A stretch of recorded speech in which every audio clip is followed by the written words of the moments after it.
ഉയിർപ്പുകാലം 2-ാം ഞായർ. യോഹന്നാൻ എഴുതിയ വിശുദ്ധ സുവിശേഷത്തിൽ നിന്നുള്ള വായന. അധ്യായം 20, വാക്യങ്ങൾ 19 മുതൽ 31 വരെ. സമാധാനമായിരുന്നു ശിഷ്യന്മാർക്ക് ആ സമയത്ത് ഇല്ലാതിരുന്നത്.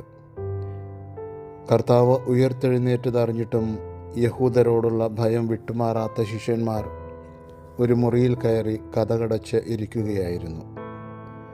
അവർക്ക് ഏറ്റവും അത്യാവശ്യമുണ്ടായിരുന്ന കാര്യം സമാധാനമായിരുന്നു.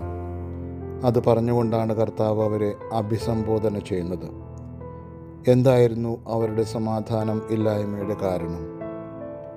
2 കാര്യങ്ങൾ നമുക്ക് പറയുവാൻ സാധിക്കും ഇന്നത്തെ സുവിശേഷത്തിൻ്റെ വെളിച്ചത്തിൽ. ഒന്നാമത്തേത്, യഹൂദരോടുള്ള ഭയം.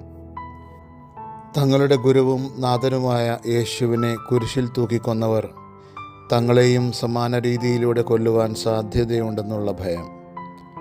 രണ്ടാമത്തെ കാരണം, മരണത്തെയും അതിജീവിക്കുവാൻ കഴിവുള്ള ഉയിർപ്പിൻ്റെ നാഥൻ കൂടെയുണ്ടെന്നുള്ള വിശ്വാസമില്ലായ്മയായിരുന്നു.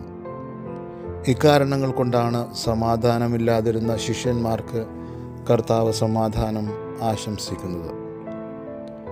ഇന്നത്തെ സുവിശേഷത്തിൽ 3 പ്രാവശ്യമാണ് കർത്താവ് സമാധാനം ശിഷ്യന്മാർക്ക് ആശംസിക്കുന്നത്. അതിൽ 2-ാമത്തെ പ്രാവശ്യം സമാധാനം ആശംസിച്ചതിന് ശേഷം കർത്താവ് അവരുടെ മേൽ നിശ്വസിച്ചുകൊണ്ട് അവരോട് പറയുന്നു, പരിശുദ്ധാത്മാവിനെ സ്വീകരിക്കുവിൻ. അതിനുശേഷമാണ് അപ്പോസ്തലന്മാരുടെ ദൗത്യത്തിൻ്റെ ഭാഗമായി പാപങ്ങൾ ക്ഷമിക്കുന്നതിനെപ്പറ്റിയും ബന്ധിക്കുന്നതിനെപ്പറ്റിയും അവരോട് സംസാരിക്കുന്നത്. കർത്താവ് നിശ്വസിച്ചുകൊണ്ട് നൽകുന്ന പരിശുദ്ധാത്മാവാണ് യഥാർത്ഥത്തിൽ സമാധാനത്തിൻ്റെ ശക്തിയായി ശിഷ്യന്മാരുടെ ജീവിതത്തിൽ മാറുന്നത്. ആ പരിശുദ്ധാത്മാവാണ് ശിഷ്യന്മാരുടെ ജീവിതത്തിൽ സുവിശേഷം പ്രസംഗിക്കുവാൻ ധൈര്യം പകർന്നത്.